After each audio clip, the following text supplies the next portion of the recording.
Ladies and gentlemen, boys and girls, welcome to episode 164 of Nerd Generations. As always, I am one of your very toasted, illustrious hosts, Steve Taylor, along with the always lovely Al Jetsamello, sir. Hello, friends and enemies. And when I say toasted, I don't mean in a bad way. I mean, I was out in the sun and I am fried. Not in a fun way. No. Not in an enjoyable way. No. In a last time you could hear the rain. It was raining so hard you could hear it on the recording. Yes. This time, it's so fucking hot. Which, luckily, it's that way for everybody. Yeah, so it's going to melt something, even in here where there's AC. We're in the cave. It's nice. It's climate controlled. It's wonderful in but, here. oh boy, it's hot out there. Yeah, it's miserable. Yeah. It's absolutely miserable. But anyways, folks, Nerdpod Generations, episode 164. That means there are 163 previous episodes of pure gold. So go to nerdpodgen.com. You can see links to all of the audio podcasts, websites, Spotify, Apple Podcasts, whatnot. We also have YouTube where you can go and you can see clips from our podcast, which are quite awesome. Al has been uploading not only recent shows, but past shows and little snippets that are for your listening pleasure. Mm-hmm. And, go to our website because there's also little things about us individually. You get to see pictures of our beautiful faces and whatnot. Yeah. If you and want I keep saying to. whatnot. I know that's now a thing with a lot of YouTubers. We are not on whatnot selling Is anything. that a thing? It is it's like eBay if it was live. They're live auctions. Oh. And it's big in like the nerd world because people will sell like video games and stuff on it. Okay. Yeah. We're not whatnot. No, we haven't gotten there yet. No, we're not selling anything like that. We got to make the merch before we sell the merch. Yeah. So how you been, man? Life's life. It's been busy. Yeah. We drove across state both yesterday and Thursday. For what? We went to see my father-in-law for his birthday. Oh, very nice. He turned 65, and so we went to see Dave for his birthday. Well, that's very nice. Which was very nice. I got to hear all about the Saratoga Mob from Kelly's grandfather. That's always good. Yeah, it was a good time. Yeah. It was a nice little time. I like mob stories. I heard them all growing up. Yeah. It was one of those interesting stories where you get halfway through. Her grandfather was telling it like, oh, this guy was both really nice and also very bad. Yeah. Very not good guy. But like if you lived in his house and you couldn't make rent, as long as you told him that you couldn't make rent, he'd let you live there. But if you didn't tell him, then you're going to have problems. There are a lot of people really that thought big Al problems. Capone was a nice guy. Yeah. We all know the truth on that. Yeah. But anyways, folks, we do like to start each episode with what have you been watching, playing, reading. Would you like to start today, sir? I'll kick it off. Okay. Sure, I'll kick it off. So I want to cap a well. Okay. I finished Attack on Titan. Which I have started. Yeah. How do you like it? I do like it. I have to admit that part with the mother dying was very stressful. It's tough. Very tough. That's the entire show is like that. So I think I'm 5 episodes in. Yeah. I am enjoying it. I haven't had as much time as I'd have liked to have watched more. Yeah. But I am getting into it. Yeah, it's a really good show. Yeah. Having finished it now, it is easily the best anti-war piece I've ever seen. And there's 6 seasons, right? There's 6 seasons. Okay. 6 seasons? 4 seasons. Four seasons. But like the way that they're broken out, it's kind of like half seasons. So Gotcha. It shows up as, I want to say, like, it shows up as 3 seasons, but they're broken out weirdly. Gotcha. So, or something. It's anime. How are you going to do it? Yeah. Anyway, I absolutely loved it. I finished it. It's really just, it's one of those shows that's just sad, but at the same time, extremely human. And it's just like this story of desperation, being trapped, being abused by generations of harm and blame, and just this idea of this biblical hate where you are justified in hating this person no matter how they appear to you. It's always a trick. They are trying to get one over on you. They will kill you. And it's just such an interesting story in terms of like all these people making decisions and then watching them fight so hard to achieve a goal only to get to the end of the story and kind of still be like, but why did all of this have to happen? Yeah. Why? But why? Why did we do this? And why are we looking at it this way? And why are we allowing this generational trauma to be passed down again to another generation? And it is just like you're watching it and the entire time you're like, but why allow this? Why do this? I mean, there's kind of a Dr. Manhattan feeling to it of like some level of inevitability. This is going to happen no matter what. So as long as I'm doing it, I can control it. But like at the same time, it's just so striking as far as the storytelling where like you have these characters where you meet them and, you know, you're like, wow, this person is a lot. And the more you get to know them, you're like, she kind of drives me crazy. I don't know how I feel about her. And then by the end, they're your favorite character because they have grown so terrifically over the course of the show and have experienced such levels of trauma that I noticed that even in the first few episodes, because I got to admit that first episode, I hated the lead. Aaron. He's a pain in the ass. But then when they showed him a little older in like boot camp, it's like, okay, he's calmed a little. He's getting He was closer. The most obnoxious character. Oh, and Aaron is one of those characters that's really tough because everything is based around him and his decisions and how other people try to either help or protect him and the fallout from those things, which again, once you get to the end, you're just like, God, why? Why did any of this have to happen? Why did anything like this have to happen? And so it is, even like the very last shot of the show, you're just like, and here we go again. And even after all of this, it's still the turn of the machine of war continues to run. And so it's just a really incredible show that, like, I compare it to Grave of the Fireflies, of like, this show will punch you right in the gut. And you'll be sitting there being like, wow, you're right. I didn't think about it that way. So I love Attack on Titan. It's not for the faint of heart. No, it's not. The action sequences, though, oh shit, pretty intense. The ODM gear is so cool. The way that they zip around and fly around to fight these giants. I just love watching it. It's so fucking cool. So love that show. 10 out of 10 out of 10. Highly rate it. Anybody who wants something that's going to make them feel a lot of different complex feelings and not give you the answers that you're looking. You are not wrong about that, sir. You're going to have a lot of complex feelings about a lot of things that are going on, and it's not going to hold your hand. It's not going to tell you everything. You're going to have to kind of figure stuff out for yourself, and it does a great job of showing, not telling, so that you never feel like, oh, I don't understand what's going on. No, you definitely feel like you have a handle on what's going on, and that's just part of the horror as it evolves and breaks, and you're just like, the amount of times you're like, but why? But why? Why would you do this? And you say that to so many characters. Why? Why would you do this? What possible rationale can you have? And then you learn their rationale, and you're like, I disagree with you, but I understand why, at least. At least now I understand, even if the answer is just, you're a terrible person. So, I love Attack on Titan. Nice. 10 out of 10 out of 10. I wanted to talk a little bit about Worlds Beyond Number. Okay. So we've talked, or rather, I guess I should say I've talked on this show about Dimension 20. Yes. And Brennan Lee Mulligan, the man who I have a desperate man writer author crush on, because he is just fucking genius. So he and a bunch of his friends have a D&D show that is all audio. Okay. So it's called Worlds Beyond Number, and it's just a audio D&D show. So there's still roles and everything, but you have these 4 players who are all expert D&D players. Is that something we can get like a podcast? It's on Spotify. It's on YouTube. What's the name of it again? Worlds Beyond Number. Worlds Beyond Number. But it's fucking great. The prelude you listen to is one of those things where, like, you get 20 minutes in and all of the characters are crying. Like, we've gotten 20 minutes into the prelude of the show, not even the first chapter of the show, and already the characters are having mental and emotional breakdowns because the storytelling is so intense and well done. Show? Yeah. It's a great show. I would highly recommend it to anybody who likes D&D. Same with Cloudward Ho, which is Dimension 20's current season. Cloudward Ho is just fun. It's just a ton and a half of fun. It's steampunk. It's stupid nonsense. And it has that wonderful quality that I love to see in D&D live plays, but especially, which is great in Dimension 20, which is that Brennan takes a long time to set up something that is supposed to take weeks to pay off, and one of the players just happens to solve the riddle. Oh, that's the first chance that they get.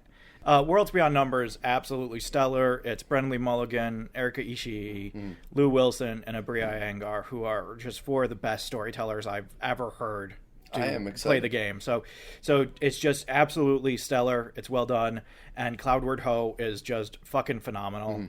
I'm gonna throw out a weird one because it's been a weird few weeks. Okay. I'm intrigued by this. So this just dropped on Disney Plus. It's the live recording of Frozen on the West End in London. And so it's the live action Frozen show that was on Broadway, now on the West End. It's interesting because we saw, because we were New Yorkers at the time. Yes, you were. We saw Frozen on Broadway before the pandemic hit. Okay. And it was one of the best shows I've ever seen. Really? On the one hand, just because Frozen is so well written, it reminds you just how well written Frozen is as a piece. But then on the other hand, you have all of this stage magic that is absolutely stellar. Like, it's so good. Every time you're just like, how? But how did they do that? I was watching the whole time, and how did they do that? I don't understand how they did that. The live recording, I would say, isn't as good as the Broadway show, but it's still worth watching because it doesn't have some of the American sensibilities in there, which is to say, it's horny as hell. It's really fucking horny. Like, Anna grabs Hans's dick. Like, horny. What? They talk about how muscular Kristoff is. Like, horny. And Disney okayed this? Yes. Jesus. And it is, at one point, Anna sticks Hans's face in her cleavage. Like, while they're singing. And it, like, I'm telling you, this is horny like no other version you've seen of Frozen. It starts with, like, precocious stuff, like little Anna talking about how big her butt is, and this becomes a revolving joke around Olaf and his big butt. And so there's a lot of talk about butts. Oh my god. And there's a lot of talk about, you have that classic anime moment where Anna falls on Hans. And her cleavage is just out. I just turned to Kelly, and I'm just like, the cleave is popping. Like, oh my God. It is the horniest version of this story you've ever seen. And on top of it, Samantha Barks, who plays Elsa, is really fucking good. So they did change up some elements of the show, which was interesting. Mostly, they got rid of the opening number, which I was a little annoyed by because it's the Ice Harvesters. And it's a really beautiful number. I remember sitting there in the Broadway production and being like, see, white people, you don't need to steal from other cultures to have something spiritual. You have it yourself. You just got to dig deep and do it in Nordic. They got rid of that, and I was like, "That's kind of a bummer," because they needed time to do. I love that opening. They needed time to do other things, and so they switch around the placement of a few things that happen in the story. We don't meet the guy who runs the trader shop until the second act of the story instead of the beginning of the story. But there is a bunch of naked people in the sauna, and they all come out in towels talking about how naked they are. So nobody's naked. But they sing a lot about being naked and how great it is and how everybody should just stay there and get naked with them. And it's just like, it's really fascinating. There are some faults in it. The stage magic, like I said, is almost as good as it was on Broadway. There's a few choices that they make in terms of how they present things that are different. Some of them are better. It has this bridge that I don't know how this thing exists in the wings of this theater, because it feels like it takes up a city block. And you're just like, where are you keeping that?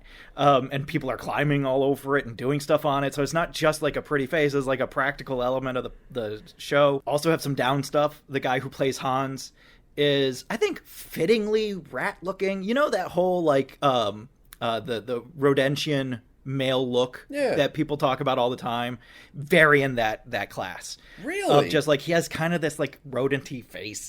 He has like for Hans, he has like these big teeth, and he has like that shovel face, like real wide, real flat. And it's just like, I don't like this guy immediately when I see him. Like, I made fun of him until Kelly was like, you gotta stop. And I was like, okay, all right. See, I don't like that, because that's the whole point of the movie is you don't know that he's bad. You think he's this beautiful prince, and then he turns out to be bad. The moment I saw his face, I was like, even if I didn't know this story, I'd be like, you don't trust this guy. This guy looks like a schmuck. That's kind of disappointing. This guy looks like he's out for a quick buck. But the one thing that I did find like so frustrating is that they got rid of two elements that were full of stage magic. One is that at one point, Elsa and Hans have a full-on fight. Really? Where Elsa is throwing magic and Hans has all of his swordsmen, and there's like these big stalagmites of ice coming out of the floor, and you're just like, how are they doing this? They got rid of that for the West End production, so that's not on Disney Plus. And the way that they do the way that they do Anna freezing at the end of the movie, spoilers for a movie that's 13 years old and every 13-year-old has seen. Yeah.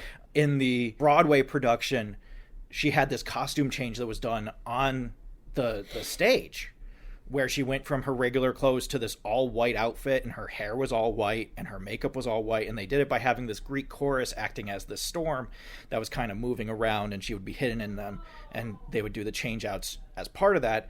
And they got rid of that. And I was like, that's kind of a bummer. Yeah, it's kind of a bummer. They changed how they did it. It was still cool, but it was definitely kind of a bummer. So it's an interesting one because I want to be supportive of this art.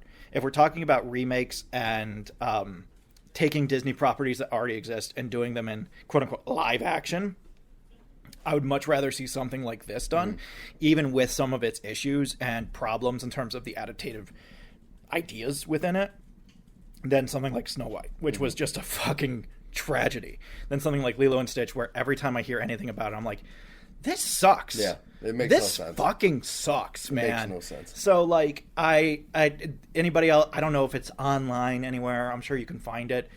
Disney likes to hide their best pieces. They're like, oh, nobody watched this because we only put it on ABC on one Saturday. So nobody watched it that day. So I guess nobody cares about it. And it's like, dude, you fucking idiots. If you put it somewhere where people could fucking find it, it would get numbers. So if you go out there and you can find the stage version of Beauty and the Beast, which has Josh Groban and her, the musician, her.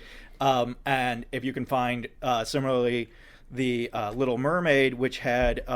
I can never pronounce her name, but the lead actress from the original Moana, who played Moana, plays Ariel. Okay. And it's great. It's capital G great. Both of those productions are great. And it's partially because of those elements that you don't get in movies anymore, where, like, in movies it's supposed to be like, wow, look at this CGI. I'm totally fooled.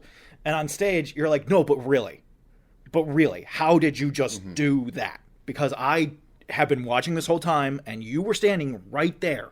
And there's nothing else here that should make that happen. So how? How did you do that? It's Chris Angel type shit, man. Exactly. So Disney, not that you want my advice, because I would tell you to shutter your studio for 2 years and just try again after that. Take 2 years and learn. I do think these large companies listen to our show, though, and I'll explain that to you in mine later. So maybe Disney's listening. Maybe. But if you do want to do live action presentations of anything, fucking do Broadway productions on Disney Plus. Between Hamilton and Lion King and other things, you've got some serious proof of concepts. Wasn't the Hamilton numbers were massive? Hamilton numbers were the biggest thing of the entire summer in 2020. Yeah, I believe it. So, like, I mean, for a variety of reasons. For a lot of reasons, yeah. But, like, nevertheless, it was the biggest number that year. So I think that if you're going to remake stuff that everybody already knows and has deep attachment to, do this, where you basically turned Frozen into an operetta. You added a bunch of other songs in there that weren't in the original, and used that to build out all the characterizations. So do that. Yeah. If you've got to remake stuff, do that. The last thing that I wanted to touch on was we watched a few trailers as you were getting here. Yes. So I wanted to start out with the Toxic Avenger, which just dropped their trailer Friday. It's been made for a few years now. It's been sitting around because that image of Elijah Wood has been out there for a while. I want to say it's been like 3 to 4 years. I think it was a COVID thing, but then they had a hard time finding distribution. Yeah. Because they wanted to release the unrated version, which, for those of you who don't know Trauma, with Toxic Avenger, Tromeo and Juliet, Poultrygeist, they make schlocky B movies, but they're super violent. Yeah. Over-the-top violent.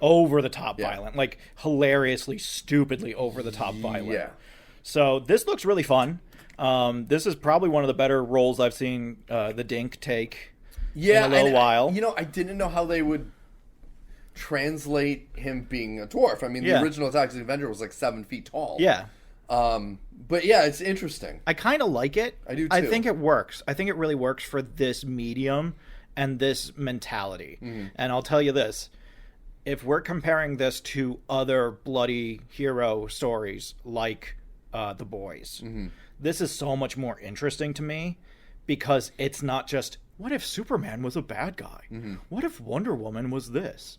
What if Aquaman was this? What if Aquaman had a deep sexual relationship with an octopus? Mm-hmm. Why is this what we're doing? It's so stupid. Why is this what we're doing when Well, you and could be doing this? The idea of like an actual hero doing actual quote-unquote hero work, Yeah. and the resulting effect that has on society, and both locally and Yeah. wide. But then make it tongue-in-cheek and schlocky. Yeah. And that's what it is. Yeah. And that's what the fun is. Yeah. Yeah. And I love that they're releasing it unrated in the theaters. Like, That's amazing. I am so excited for that. Like, Yeah. I might get a ticket just to support that. Yeah, I agree Because with I you. want to see more of that, Yeah. of unrated movies coming out in theaters, because I think that's way more interesting. And there's so many movies where you watch the theater cut and you're like, oh, that's all right. And then you watch the unrated cut and you're like, this is way better. This is Deadpool 2. way better. Deadpool 2 to me was the Yeah. most recent one, probably, where it's Yeah. like, damn, the unrated version's Is freaking way great. better. It's Way like not better. even close. Yeah. It's not even close. The jokes are funnier. The jokes are tighter. They make more sense. And look, what I don't understand with some of these movies that they do make them cut out like some of the violence. It's like, dude, after you have certain amounts of violence, a little extra is not going to be. What's going to happen? You already have a guy getting his arm torn off. Exactly. What's going to happen? Exactly. You know, it's like, oh, well, we can't have that twice. That's going to be too graphic. And it's Yeah. like, oh, because the one time it was fine as long as it only happened Exactly. once. What is this mentality? Oh, the children. I know. The problem is that you're not policing your own children, and you're expecting the movie studios to police them for you. Republicans? Okay. Yeah, I'm sorry, I didn't want to... no. Yep. Yeah. I can also think of a handful of Democrats that I know who fall into that camp Well, too. yeah, that too. Anyway, that was one of the interesting things about going up state, was for the first time ever, we got to all complain about politics, because nobody's happy about politics including right my now. brothers who are hardcore. Yeah. No, Nobody's no one happy. No one's happy with what's going on right now. So, yay. I got to do that thing where I got to talk to my grandfather-in-law about how terrible Democratic leadership is. Yeah. And he was very happy. And I was like, yeah, Joe Biden might be one of the worst presidents of my lifetime. Just full on. How is anything that's happening now not in part his fault? Yeah. He could have done so much and he did nothing. I still have to pay student loans, remember? Yeah. So, anyway, moving on. Yeah. Speaking of conflict, did you watch the trailer for Eddington? This is going to be the big A24 movie of this year. This is Joaquin Phoenix and Pedro Pascal and Emma Stone. I've seen stills of it, Yeah. but I did not watch the trailer. I watched the trailer. It's exactly what it sounds and looks like. Okay. It's, you have the milquetoast Democrat who wants to do things but doesn't actually. He just is a lot of talk. Okay. And he's all about wagging his finger at people who don't follow the quote-unquote rules. And then you have the small-town gun-happy sheriff who is like, you're ruining freedom for everybody, and we all got to come together, and I'm going to record myself shooting this man, because why wouldn't I? And it's just like, okay, all right. Okay. All right. I see what we're doing. Nobody's shocked by this. This is, it's the Republicans turn into a cult and the Democrats turn into losers who won't stop the cult. Yeah. Yeah. Okay, great. So it's just life. So it's just everyday life. Okay, cool. The last one I wanted to hit on, because I don't know how I feel about it, is Spaceballs 2. I don't have any faith whatsoever. Yeah.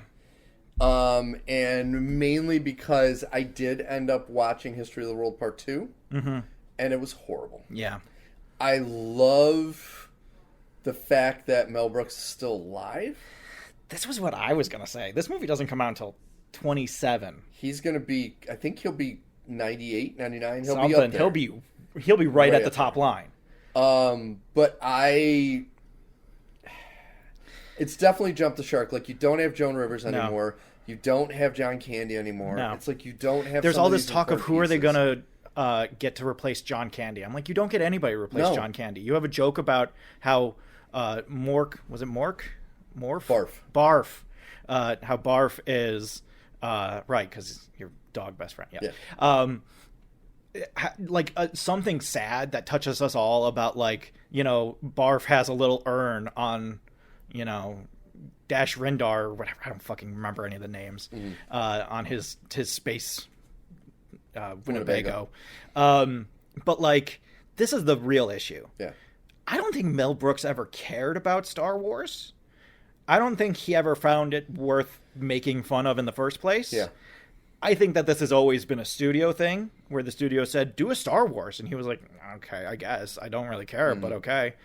And as a result, I never found Spaceballs to ever really be that funny. There's good sight gags, but like Mel Brooks shouldn't be reduced to the level of Family Guy comedy. Yeah. Of like, we're combing the desert, we ain't found shit. Like, that's funny, but it's also funny out of context. Yeah. Which I think tells you everything you need to know, is that it doesn't matter what happens in the movie, because if the bit is funny out of context, it's going to be funny regardless. Yeah. And if it's funny in context, it's rare, and you end up with like the stupid, like, oh, their lightsabers flop over because they're supposed to be dicks. Well, and that's the problem to me. I agree with you in rethinking about this movie after watching the trailer. The only part that now I would probably find funny, because when I saw it in the theater, I was a kid. Yeah. So it's like, yeah, I found it all funny because I was a kid. Yeah. Now I look at it, and the Rick Moranis dark helmet character is genius. He's the he's best amazing. part. He's the he best truly part. is the best part of that movie. Yeah. Take him out of it, the rest is middling. It's very middling. I will give it to the best sight gag in the movie, which is John Hurt at the end redoing the alien, where he falls over and it comes down and does the dance. Here we That's go funny again. as shit. Yeah. That's funny as shit. But the rest of it, it's kind of like, all right. Yeah. And like, Bill Pullman was always so boring to me in that movie. I think that was his first movie, too. It was just so, like, it wasn't even dry. It was boring. There was no comedy life in there. And I felt the same way about, I don't remember the gold Roxy the Robot standoff version, but that was the Joan Rivers character. Yeah, but like, that's my point. Yeah. I didn't find any of it good. No. All of it was very middle ground at best. The thing that I found funniest about the trailer was that they used the crawl more than Star Wars has to make fun of Star Wars and how many Star Wars have come out. And every one of those Star Wars after the prequel didn't have a crawl. I guess the sequels did. Yeah. But like, any of the many spin-offs that they cite, none of those had a crawl. Yeah. And it's ironic because here we get to see exactly why Star Wars should use a crawl and how effective it can be at storytelling. My only hope is that they lay into, since this is the Schwartz Awakens, so it's obviously like playing off the last three. Yeah. If they lean into how bad the last three were, but I don't think they will. I worry that it's going to end up like, you remember how Scary Movie got like 4 or 5 deep, and then they were like, bad. We don't know what to do anymore, so we're just going to make Meet the Spartans, or a superhero movie, or any of these other garbage movies that were just supposed to be like, why wouldn't Mystique make her butt really big? And it's like, this is not funny. This isn't comedy. This isn't good writing. This isn't even gags. This is just like but did you ever think about this? And I think that that's what this is going to be, because they cite Marvel and they cite DC and they cite Harry Potter and they, all of these different stories, even the Beatles come up in this. And it's just like, I really think that this is going to be Mel Brooks taking modern Hollywood to task over their current systems. But that's the problem, is Mel Brooks hasn't really done anything good on film. I'm not talking about the live versions of The Producers of Young Frankenstein, which I haven't seen, but I hear are spectacular. I saw The Young Frankenstein. It's really fucking good. It's what I mean, it's based off one of the greatest movies ever. But like, if you really think about it, since his like earlier movies, Young Frankenstein, Blazing Saddles, and all that, because I'll be honest, I didn't even really like Robin Hood, Prince, or Men in Tights. I agree. I don't think Prince in Tights is good, or Men in Tights is good. I think he is, without a doubt, a director of his time, because you cannot make those movies he made. No. Because the jokes would not play with, I'm using quotations, modern audiences. Because unless you go into it knowing what you're going in to see, like if you show somebody Blazing Saddles and don't tell them what it is, they'll think it's the most racist thing in the world, when you're like, no, it's making fun of racism, but there is not that sensibility anymore. Well, it's the fact that, like, if you showed the bean scene to a 12-year-old, they'd find it funny for farting reasons, but they wouldn't understand the context that makes it funny. Exactly. Or like the badges scene. Yeah. We don't need badges, and then where are the white women at, and this Ku Klux Klan. They wouldn't know that shit. No. And it's like, and that's unfortunately kind of his genre, you know what I mean? So I don't have any faith in this, mainly because I didn't like Spaceballs to begin with. So hearing that there's a Spaceballs 2, there was a lot of like, oh my god, it's happening. And I'm also just like, first off, I don't care. Second off, I'm not interested. Third, nothing here sells me on this as an idea. I really hope Mel Brooks makes it to 2027. I hope so too. I really, really hope that this movie comes out, because that means Mel Brooks made it to 2027. And I mean, you got to give that man credit. In his interviews, not only is he still funny as hell. Oh, he's still sharp. He's sharp as hell. He's a whip. He's still my favorite comedians in Car Getting Coffee, him and Carl Reiner. It is, if you have never seen that show, watch that show. It is gold. Well, it is hysterical. It's something as simple as Spaceballs, the sweatshirt. Yeah. And that's hilarious. That's way funnier than almost any of the bits in Spaceballs, than Pizza the Hut and all this other stuff. Yeah. Way funnier than all that. I agree. So, we'll see. Yeah. We'll see. I said before that was my last one, but I did forget I had one more. Did you see the new Dracula trailer? Yes. With Christoph Waltz? Yes. This looks interesting. I'm not sure that it's going to work. Yeah. It has Banshee from First Class as Dracula. Mm-hmm. It looks interesting, though. And you can do a lot worse than Christoph Waltz and that French guy who does the movies, who made this one, whose name is, he did Fifth Element. I can't think of his name. All I can think is Jean-Luc Godard, and it's like, it's not Godard. It's Luc Besson. Luc Besson, thank you. But anyway, Luc Besson movies, I have like a standing 60-40 split on. I like more of them than I don't like. I thought that, what's it called?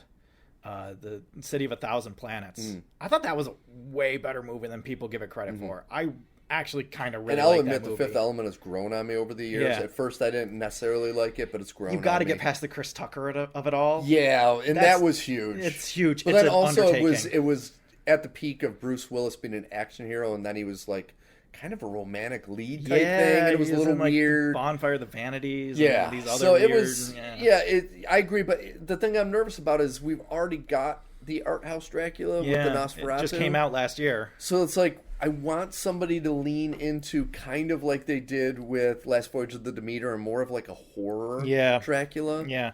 What I'm interested here is that this brings up the plot point in Castlevania, which is that the reason for Dracula's horror is because of what was done to his wife. Yes.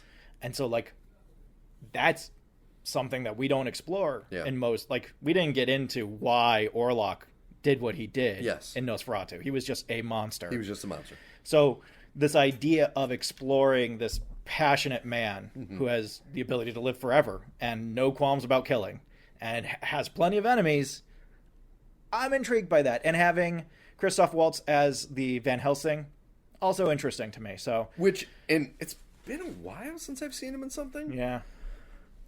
I was thinking about it. I can't even remember the last thing I saw him in. I honestly don't know. I always just go back to Django when I think of Christoph Waltz. No, that wasn't his... Because he did a Terry Gilliam movie. He did. That I actually saw. I want to say Less Than Zero. It's not Less Than Zero. It's The Zero Theorem. Zero Theorem, yes. That was it. Now, and I saw the Zero Theorem, and I thought it was good. I've seen clips. It was very Terry Gilliam. I've never seen the whole thing, so I've only seen clips, but I've seen like Matt Damon in it, and it's like, this is interesting. It's like a B-list Brazil. Yes. It's not as good as Brazil. That's a good description. But it has a lot of the same elements as Brazil. Yeah. The last one I saw was The Man Who Killed Don Quixote with Adam Driver, which is a great movie, especially if you've had a few to kind of push you over the edge. Just some weird fucking visuals in that movie where you're just like, what the fuck is happening?